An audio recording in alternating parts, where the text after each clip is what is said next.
Hello students, क्या हालचाल है जी। मैं फिजिक्स लेक्चर सुभाष समता आपके सामने एक नई क्लास लेकर आए हैं। कक्षा 12 है, एनसीईआरटी बुक फिजिक्स और चैप्टर नंबर 9 रे ऑप्टिक्स, किरण प्रकाशिकी एवं प्रकाशिकी यंत्र। तो करते हैं, पिछले 2 क्लास में हमने प्रकाश परावर्तन, उसके नियम, चिन्ह परिपाटी वगैरह और गोलीय दर्पण से बनने वाले प्रतिबिंब के कुछ नियम वगैरह पढ़े हैं।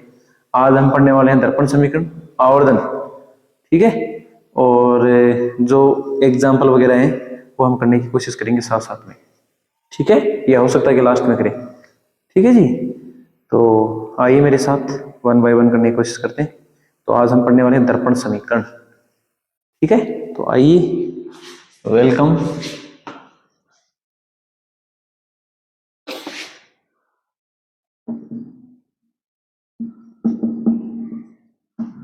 दर्पण समीकरण, चलिए ठीक है। अगर ये आप इस चैनल पर नए हैं तो सब्सक्राइब करना ना भूलें। पहली बात, लिंक को शेयर भी करें, हो सकता है कि किसी को समझ में आए, ठीक है। एक वीडियो को कम से कम 3 से 4 बार देखेंगे, तब जाके आपका मामला एकदम सही होगा, और फिर खुद करने की कोशिश करेंगे, तब जाके आपको एकदम परफेक्ट हो जाएगी। मैं कोशिश करूंगा आपको बहुत बेहतर बताने की, ठीक है। तो आइए दर्पण समीकरण निकालने की हम कोशिश करते हैं और उस पर न्यूमेरिकल भी हल करने की कोशिश करेंगे, ठीक है। परीक्षा की दृष्टि से 2023 में जो होने वाले एग्जाम है वो बहुत इंपॉर्टेंट है, ये दर्पण समीकरण। तो आइए साहब, ठीक है। तो करते हैं स्टार्ट नाउ, क्या मामला है क्या नहीं है, ठीक है जी। तो देखिए, एक ये आपका ले लेते हैं अवतल दर्पण, ठीक है। और ये है आपकी मुख्य अक्ष, ठीक है जी। आई बात समझ में। और ये हम लेते हैं यहाँ पर M1, यहाँ पर ये आपका है वक्रता केंद्र है, ये फोकस बिंदु F है, ठीक है। और यहाँ पर ये बिंदु आपका आप जानते हैं पोल ध्रुव, ठीक है। और हाँ, हम लेते हैं एक वस्तु है आपके सामने AB, ठीक है। और इससे आपतित किरण है आपकी मुख्य अक्ष के समांतर, इसको हम रिप्रेजेंट कर लेते हैं BM से, ठीक है। ये आई बात समझ में। और जो मुख्य अक्ष के समांतर पर प्रकाश किरण आती है तो वो परावर्तन के पश्चात फोकस बिंदु से होकर गुजर जाती है। तो देखिए ये आपकी, ठीक है, परावर्तित किरण है, ठीक है। उसके बाद हम आगे बढ़ने वाले हैं, एक प्रकाश किरण को हम ले लेते हैं, थोड़ा सा इसको आगे ले लेते हैं, मामूली सा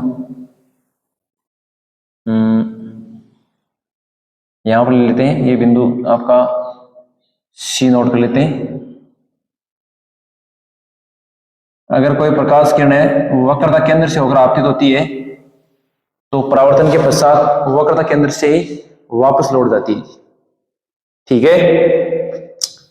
उसकी यहां पर एक बिंदु ले लेते हैं N, ठीक है।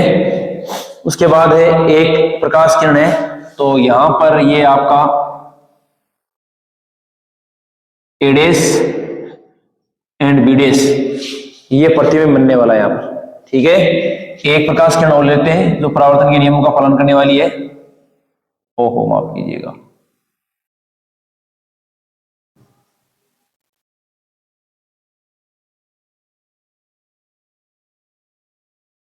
यार ये बड़ी समस्या है साली, ठीक है। ये यहां पर आपतित होगी और फिर इधर से यूं आपकी, ये लो साहब, बिंदु P पर आपतित होगी, ये BP है, और ये आपकी इधर से निकल जाएगी, ठीक है जी। तो इसको A डैश B डैश कर लेते हैं। अब देखो साहब, ये आपका चित्र कंप्लीट हो चुका है। यहां पर देखो हम लिख देते हैं, यहां पर BM है, वो है आपतित किरण, क्या है जी, आपतित किरण है। फिर है आपकी जो ये एमएफ है या एमबीडीएस है, जो भी है, एमएफ कर लेते हैं। एमएफ है, ये है परावर्तित किरण, ठीक है। अब देखो, हम आपको ज्यादा थ्योरी वगैरह कुछ मतलब कम से कम लिखवा के और आपको डेरिवेशन स्टार्ट करवाने की कोशिश करेंगे हम लोग, ठीक है। इसके लिए हम थोड़ा सा मैं आपको लिख देता हूं, ये यहां से ये दूरी कर लेते हैं हम लोग, ठीक है। ये बिंब दूरी u है और ये आपकी है प्रतिबिंब दूरी v है, और ये आपकी फोकस दूरी यहां पर हम लिख देते हैं, ये फोकस दूरी को लिख देते हैं यहां पर, ये आपकी फोकस दूरी f है, ठीक है। C से P की दूरी होती है वक्रता त्रिज्या, क्या होती है जी? वक्रता त्रिज्या होती है। तो थोड़ा ये मामला आपका, ठीक है जी। हो गया ये चित्र कंप्लीटली। स्केल का इस्तेमाल जरूर करेंगे, हो सकता है कि इसमें देखो थोड़ी बहुत बैंड है, ठीक है। स्केल का इस्तेमाल जरूर करेंगे आप, क्योंकि प्रकाश किरण है वो सीधी एकदम लाइन में चलती है, स्ट्रेट लाइन एकदम सीधी होनी चाहिए, उसमें को थोड़ा बहुत भी टेढ़ापन नहीं चलने वाला। अगर आपने ऐसा किया है, टेढ़ापन आपने अगर लापरवाही बरती चित्र बनाते समय, तो आपका पक्का 100% गलत हो जाएगा। ये चित्र बहुत आकर्षक होना चाहिए, बड़ा होना चाहिए। देखो थोड़ा फिर भी छोटा है, बड़ा होना चाहिए, एकदम शानदार। देखो सबसे पहले हम क्या लेंगे, दो त्रिभुज लेंगे हम यहाँ पर, ठीक है जी। त्रिभुज कौन कौन से लेंगे मैं आपको बता देता हूं। अभी त्रिभुज ले लेते हैं हम, जैसे मान लीजिए ये ले लेते हैं, एक तो ले लेते हैं ए डैश बी डैश एफ और एक लेते हैं एम पी एफ, ठीक है। तो देखिए समकोण त्रिभुज चित्रानुसार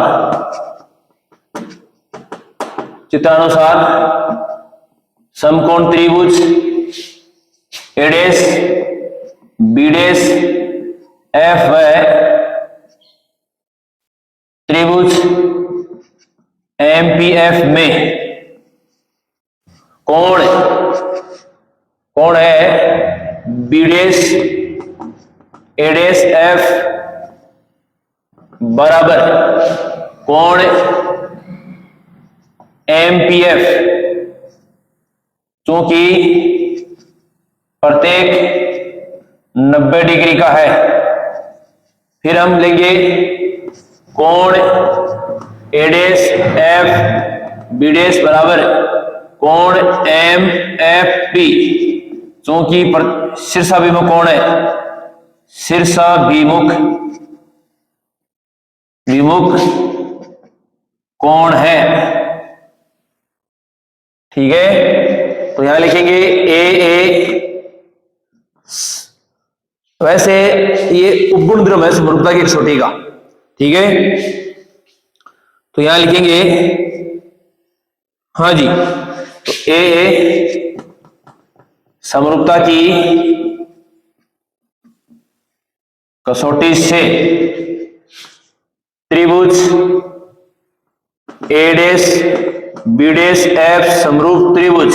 ध्यान रखें संगत कोण वगैरह सब एकदम एक्यूरेट होना चाहिए मामला, ठीक है। संगत भुजा भी उनसे।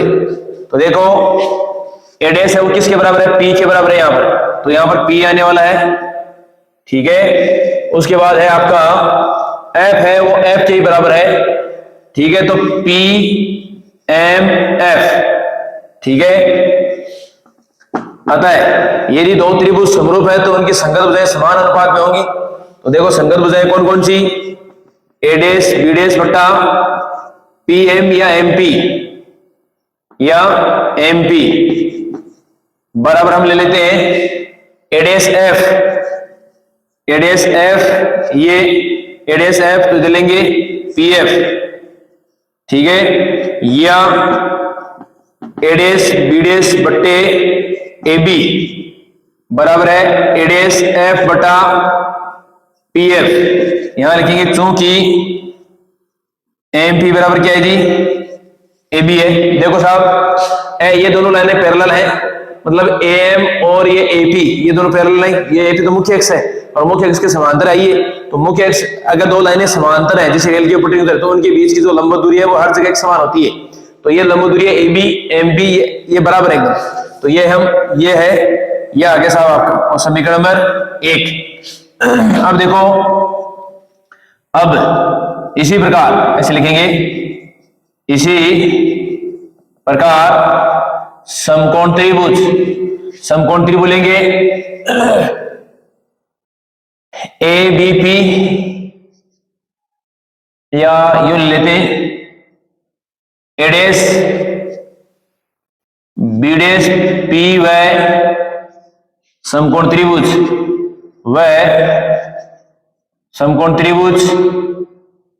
ABP में कोण B dash A dash P बराबर कौन है BAP, क्योंकि प्रत्येक 90 डिग्री का है। फिर हम ले लेंगे कोण, हाँ जी, तो B डैश A डैश हो गया, फिर कौन है A dash P B dash बराबर कौन है APB, परावर्तन के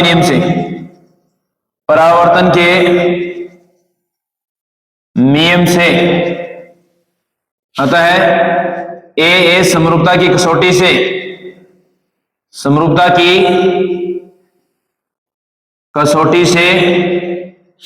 त्रिभुज A dash B dash P समरूप त्रिभुज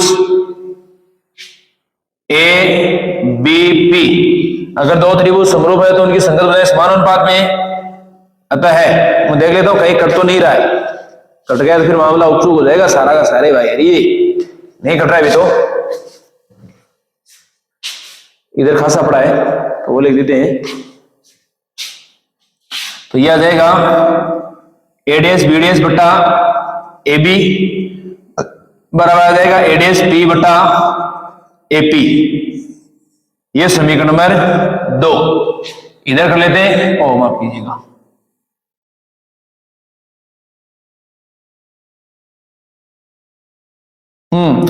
समीकरण 1 व 2 से। तो समीकरण 1 तो ये रहा, तो इसमें देखो A डैश B डैश बटा, ये B डैश है यहां पर, A डैश B डैश बटा AB वो किसके बराबर है A dash F upon PF के, ठीक है। यहां पर देखो A dash B dash upon AB किसके बराबर है A dash P upon AP के, तो इसका मतलब है कि A dash P upon AP किसके बराबर है A dash F upon PF के। तो यह हो जाएगा आपका A dash P upon AP बराबर किसके आएगा A dash F upon PF। अब देखो हमारे पास हमने चिन्ह परिपाटी पढ़ी है कि दूरी हमेशा पोल से मापी जाएंगी, तो जहां जहां P दिखाई दे रहा है उसको छोड़ देंगे, जहां P दिखाई नहीं दे रहा है उनमें देखो तो उसको थोड़ा चेंज कर लेते हैं। अब देखो हमारे पास A डैश F नहीं है तो हम क्या करेंगे कि P A डैश में से PF को हटा देंगे, P यहां पर क्या लिखेंगे इसकी जगह P A डैश में से लेस किसको कर देते हैं PF को, तो आपके पास ये A डैश F बचेगा, नीचे भी ये PF है ही, ठीक है। अब देखो या A dash P upon AP बराबर है P A डैश माइनस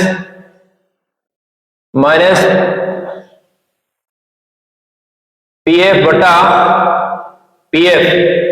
यह समीकरण नंबर, इसको नीचे लिख देंगे चिन्ह परिपाटी से,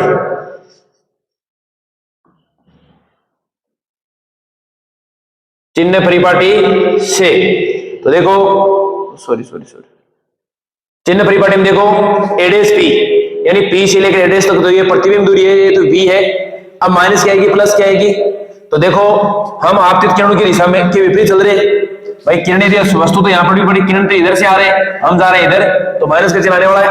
तो इसका मतलब है A डैश P बराबर क्या आएगा माइनस का V, फिर है आपका AP बराबर क्या आएगा यानी पोल से वस्तु की दूरी, तो वो भी माइनस की आने वाली है, तो माइनस की U।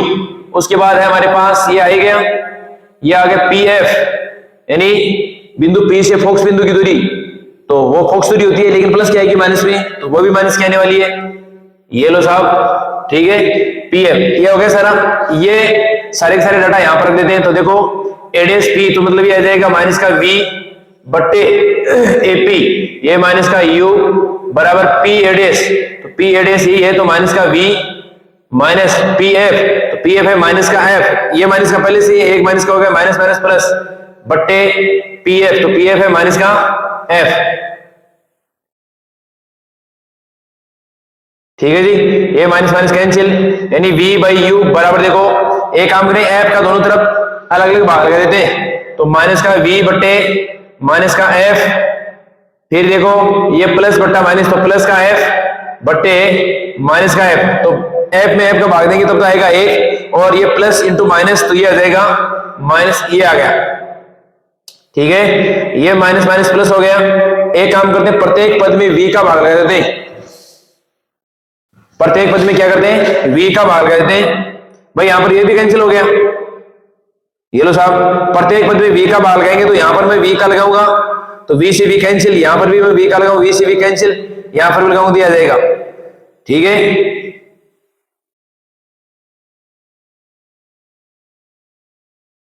यहां लिख देते हैं, हमने क्या किया है हमारे साहब का इसमें भी अलग अलग भाग कर दिया है। प्रत्येक पद को 1/v से गुणा करने पर, गुणा करेंगे इसको तो देखो 1/v, तो v बाई यू बराबर 1/v into v by f minus का 1/v, तो देखो v से v कैंसिल तो 1/u रह गया। मेरे ख्याल से वीडियो कट तो नहीं रहा कहीं, अभी तो नहीं कट रहा है लेकिन कटने की संभावना पक्की है इसकी। ठीक है, बराबर देखो ये v से v कैंसिल तो 1/f माइनस का 1/v। अब देखो ये आ गया ना, इस 1 माइनस वी को इधर ले आओ तो देखो ये प्लस का हो जाएगा, तो क्या रहेगा 1/f बराबर है 1/v प्लस 1/u, यही आपका दर्पण समीकरण है। यही क्या जी दर्पण समीकरण है, यही हमारे को ज्ञात करना है साहब। ये 1/f बराबर है 1/v प्लस 1/u, यही आपका दर्पण समीकरण है जी। ठीक है, तो मैंने बेहतर बताने की कोशिश की, यही आपका दर्पण समीकरण है। बहुत आसान है एकदम, एक दो बार प्रैक्टिस करेंगे आसानी से हो जाएगा। ठीक है, कुछ एक बुक में आपको यहाँ पर लम डालने की कोई जरूरत नहीं है, कुछ एक कर रखा ऐसा कोई जरूरत नहीं है। ठीक है, एनसीईआरटी सारा सिस्टम मेथड यही है। आई बात समझ में? तो ऐसा थोड़ा करें आप, बहुत आसान है एकदम। ठीक है, आप इसलिए सोच ले सकते हैं इसका। ठीक है जी, अभी हम देखो पढ़ने वाले हैं आवर्धन। क्या पढ़ने वाले हैं जी? आवर्धन पढ़ने वाले हैं, आवर्धन। मिटा देता हूं मैं यहां पर।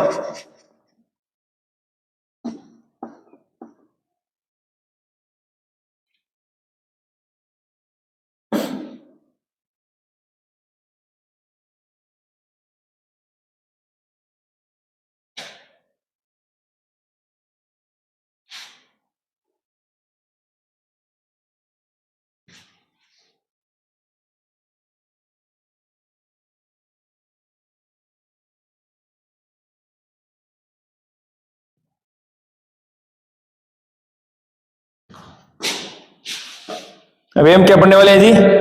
हम पढ़ने वाले हैं आवर्धन। ठीक है,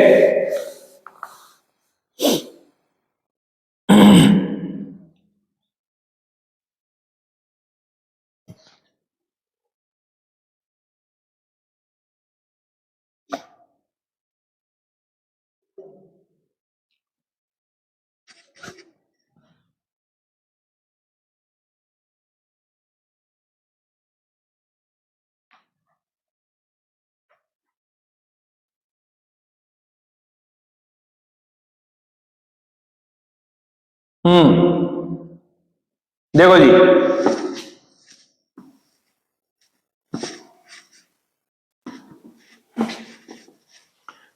अभी हम पढ़ने वाले हैं आवर्धन।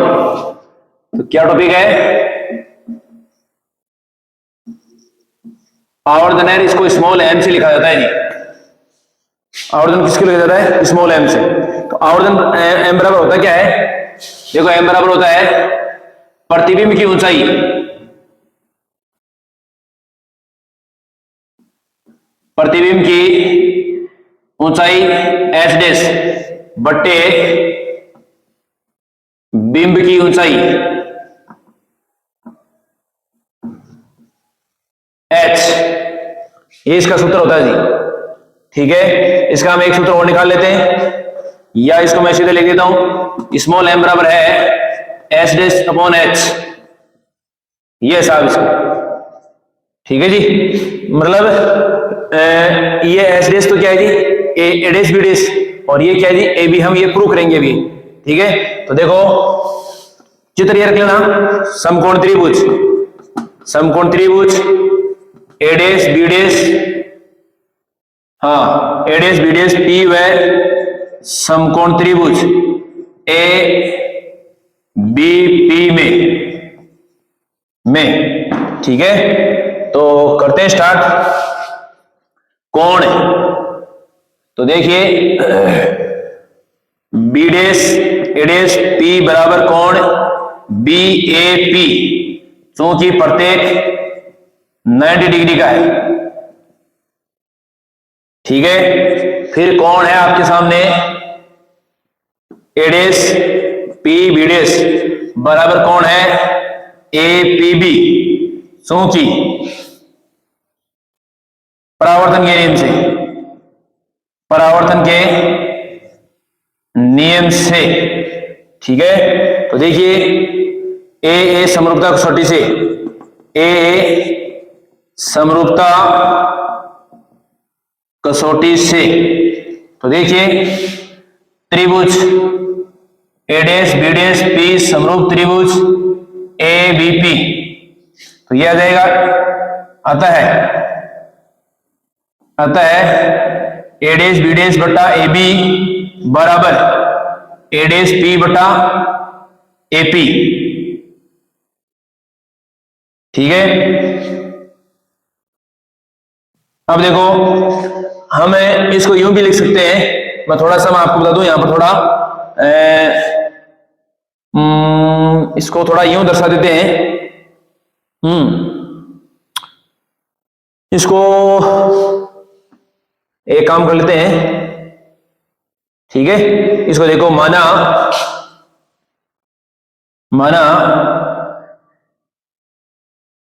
प्रतिबिंब, माना प्रतिबिंब की ऊंचाई ए डैश बी डैश बराबर है एच डैश, तथा बिंब की ऊंचाई एच हो, तो क्या आएगा, एच डैश अपॉन एच बराबर क्या आ गया जी, ये आ गया, हाँ एक ये भी कर लेते हैं, थोड़ा सा इसको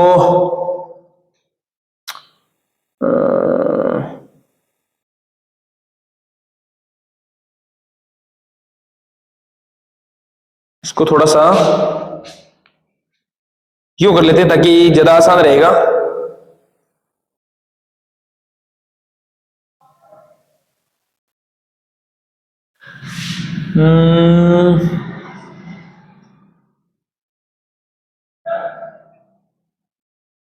अब देखो यहां पर मैं थोड़ा कर लेता हूं चिन्ह परिपाटी का इस्तेमाल। चिन्ह परिपाटी से, तो मैंने आपको बताया कि ई मुख्य अक्ष के जो ऊपर होगा वो पॉजिटिव होगा, जो नीचे होगा वो नेगेटिव हो जाएगा। ठीक है, तो देखो यहां से भाई ए डैश बी डैश हो तो नीचे, तो एच डैश की वैल्यू तो क्या आएगी, या मैं यूं कह सकता हूं मैं कि ए डैश बी डैश बराबर क्या आएगा, माइनस का एच डैश। ठीक है, और ए बी क्या आएगा, प्लस का एच आएगा।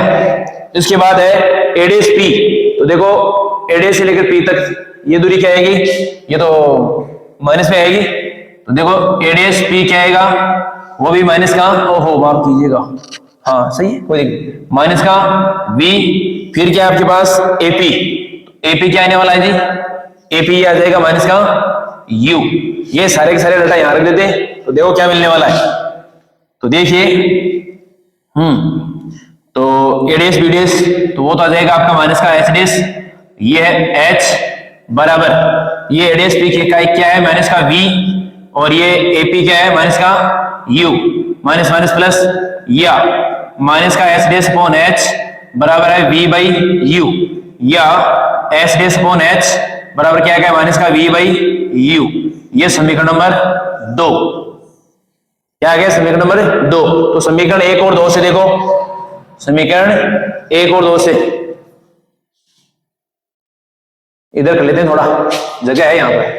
तो समीकरण 1 व 2 से, तो समीकरण 1 में तो क्या है एच डेस, तो ये आ जाएगा आपके पास एम बराबर एच डेस अपॉन एच बराबर माइनस का वी बाई यू।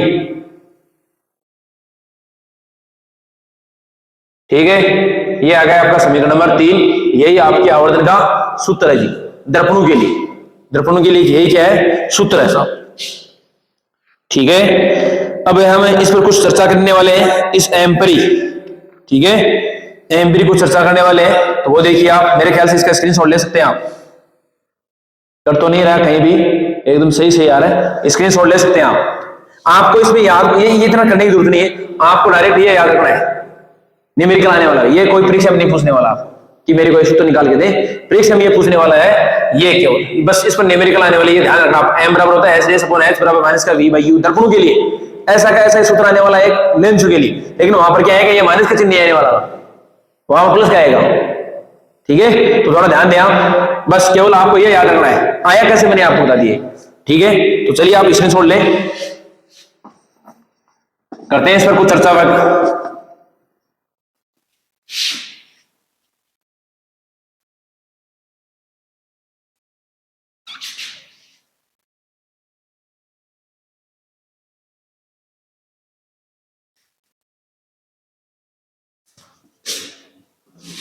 देखो जी, हमारे पास आया क्या है, देखो हमारे पास ये है एम आया आवर्धन। अब मैं देखो इसमें कुछ आपको बात बताने वाला हूं, क्या है क्या नहीं है वो देखो आप। यदि यदि एम बराबर प्लस का 1 आ गया, क्या आ गया जी प्लस का 1, तो इस 1 का मतलब तो क्या है, इस 1 का मतलब है कि बनने वाला प्रतिबिंब बिंब की साइज का ही बनेगा, मतलब यह मतलब आता है, यानी यदि एम बराबर प्लस का 1 हो तो प्रतिबिंब प्रतिबिंब बिंब के बराबर आकार का बनेगा, बराबर आकार का बनेगा। ठीक है, अब सुनिए यहां पर मैं प्लस का मतलब तब है, अगर मान लीजिए प्लस में है, मान लीजिए ये प्लस में, ठीक है, तो तथा या ये कर लेते हैं एक बार, इतना छोड़ो आप। ठीक है, फिर है नंबर 2 है आपका, यदि m इज ग्रेटर देन 1 हो तो, यानी अगर m का मान 1 से ज्यादा है, यदि m का मान 1 से ज्यादा है तो देखो हो तो प्रतिबिंब प्रतिबिंब बिंब से बड़ा बनेगा, प्रतिबिंब बिंब से बड़ा बनेगा। फिर थर्ड बात क्या है आपके लिए, यदि m इज लेस देन 1 हो तो प्रतिबिंब बिंब से छोटा बनेगा। ठीक है, ये 3 चीजें आपको ध्यान में रखनी है, बिल्कुल नोटिस में रखनी है, एकदम बिल्कुल एकदम। ठीक है, यदि m का मान 1 के बराबर है तो प्रतिबिंब बनने वाला जो प्रतिबिंब वो बिंब की साइज का ही बनेगा। यदि m का मान 1 से बड़ा है तो प्रतिबिंब बिंब से बड़ा बनेगा, यदि m का मान 1 से कम है तो बनने वाला प्रतिबिंब छोटा बनेगा। ठीक है, अब देखो एक चीज, अब हम बताने वाले हैं आपको वास्तविक और आभासी प्रकृति के बारे में, वो देखो ये आप इसके स्क्रीनशॉट ले सकते हैं आपसे। ठीक है, मैं आपको बताने वाला हूं, देखो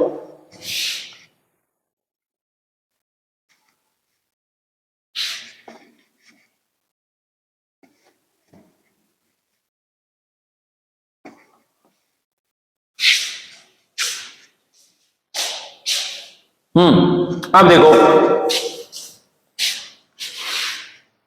पहली बात, यदि m की वैल्यू अगर m बराबर आपका मान लीजिए m पॉजिटिव है, यदि m क्या है, यदि m बराबर मतलब कोई पॉजिटिव चिन्ह है, जैसे प्लस का एक आ गया, अगर m की वैल्यू पॉजिटिव है, मैं इसको थोड़ा यूं भी लिख सकता हूं, हाँ, तो बनने वाला प्रतिबिंब वास्तविक और उल्टा बनेगा, नहीं सॉरी, तो बनने वाला प्रतिबिंब आभासी व सीधा बनेगा, आभासी व सीधा बनेगा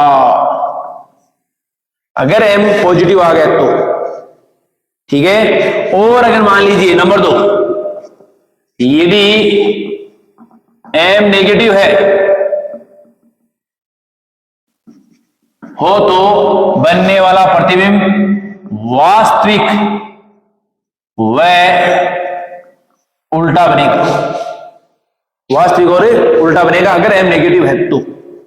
मैंने आपको एक वो बता दिए, एक m बराबर 1 हो, m इज ग्रेटर देन 1 है और m इज लेस देन 1 है, तो क्या क्या आने वाला मैंने आपको बता दिए। फिर हमने बताया कि अगर m पॉजिटिव है तो बनने वाला प्रतिबिंब आभासी और सीधा बनने वाला है, और अगर m का मान नेगेटिव आ गया तो वास्तविक और उल्टा है। इतनी बातों का थोड़ा आप ध्यान रखें। एक हमने वो फॉर्मूला आपको बताया दर्पणों के लिए, दर्पणों के लिए m बराबर हमने अभी भी बताया आपको s डैश अपॉन h बराबर माइनस का v बाई u।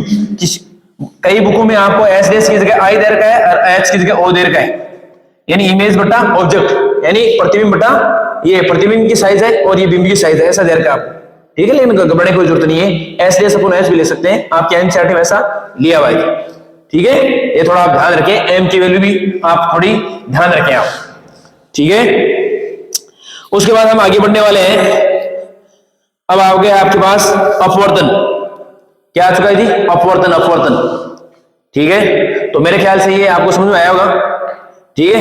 मैं थोड़ा सा एक ये आपकी एनसीईआरटी में तो नहीं दे रखा है, ये मैं थोड़ा आपको जानकारी के लिए बता देता हूं, इसमें नहीं दे रखा है, जो एनसीईआरटी में होगा मैं वही करवाने वाला हूं, एक्स्ट्रा कुछ नहीं कराने वाला हूं, ठीक है। तो इनको हटा देते हैं थोड़ा सा।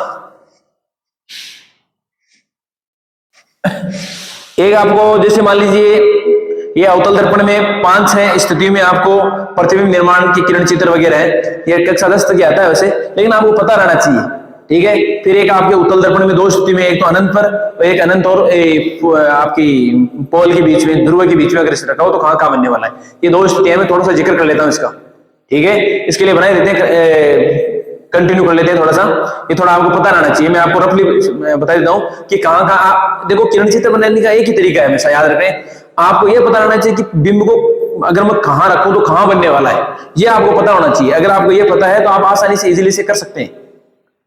क्या करेंगे, यानी बिंब को जैसे मान लीजिए अनंत पर रखा तो प्रतिबिंब आपको पता होना चाहिए कहां बनेगा, फोकस बिंदु बनने वाला है, ठीक है। तो किरण चित्र आसानी से बनने वाला है, कोई दिक्कत ही नहीं है। फिर मैं जैसे कहूं कि मान लीजिए बिंब अनंत और वक्रता केंद्र के बीच में रखूं तो बनने वाला प्रतिबिंब वक्रता केंद्र और फोकस बिंदु के बीच बनने वाला है, वही वास्तविक और उल्टा।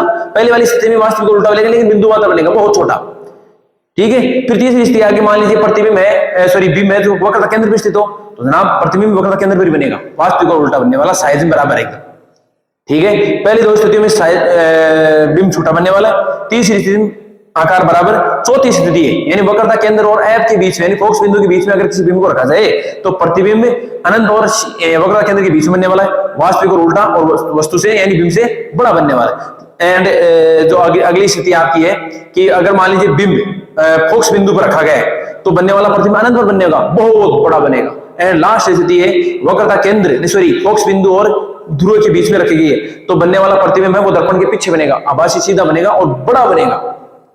ऐसा ऐसा आपको पता होना, मेरे को पता है सारा, मैं चाहता हूं कि आपको बताओ। अगर आपको ऐसा पता है तो आपका किरण चित्र गलत होने की संभावना 110% खत्म, कोई गलत नहीं होने वाला है, ठीक है। ये आपको पता रहना चाहिए, ठीक है।